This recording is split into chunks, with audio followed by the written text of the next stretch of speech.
Vamos falar um pouquinho do que foi necessário acontecer ao longo desses séculos, que é conhecer o corpo humano, que implicava em dissecar um cadáver. Né? Aconteceu desde a antiguidade que você variava, as dissecções eram, digamos, muito proibidas. Tinha os egípcios, tinham vários. Mas eles não faziam dissecção, eles retiravam órgãos internos por pequenos orifícios.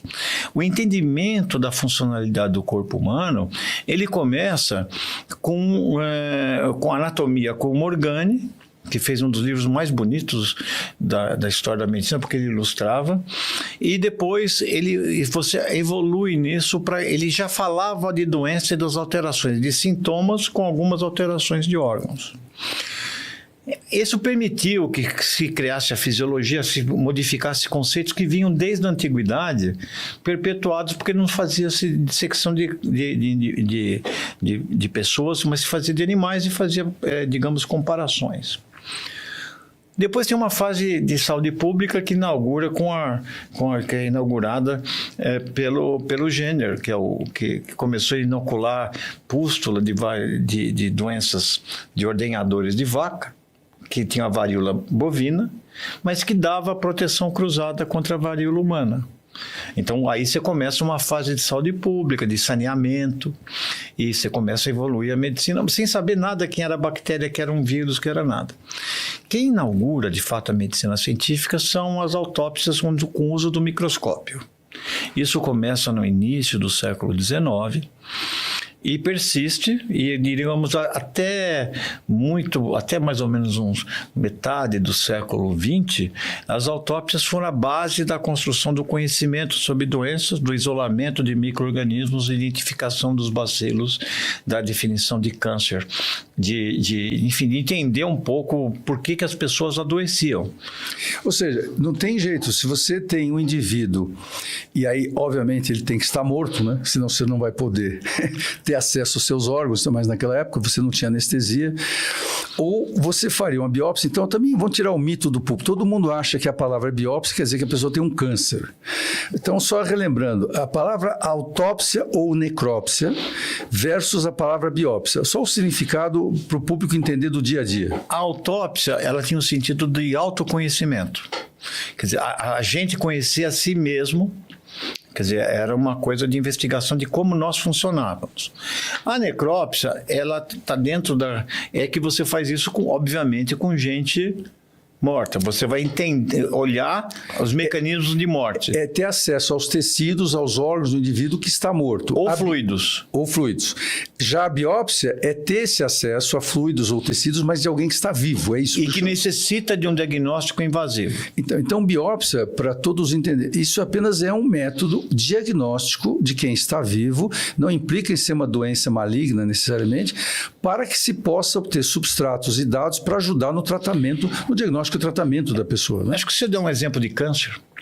Por exemplo, hoje, antigamente, todos os cânceres eram iguais. Mas quando uma pessoa tem câncer e com o prolongamento da doença, as próprias mutações que ocorrem no câncer, você começa com 1 e de repente você acaba com 3, 4. E dentro de cada câncer, como o câncer é mutação, essas mutações podem progredir, significando que você respondeu bem num primeiro ciclo de quimioterapia, ou radioterapia, ou cirurgia, mas depois, com o tempo, ele pode sofrer uma seleção. De células e tudo mais. De células que são mais agressivas.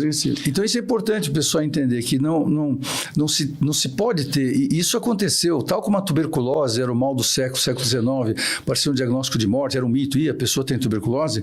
Câncer, até os anos 60, por aí 70, já era quase uma sentença de morte, não se pode falar, tem que ter um sigilo, né? Quando na verdade, eu relembro Susan Sontag, uma escritora, escreveu um livro Cancer as a Metaphor, câncer como metáfora, para tirar um pouco esse mito, que a pessoa pode ter câncer e saber que tem perspectiva de cura, né? Não é uma doença contagiosa. E como depois nós vimos recentemente esse pânico frequentemente que aconteceu com o HIV, com a AIDS, e depois recentemente com a Covid, que todos viveram, né?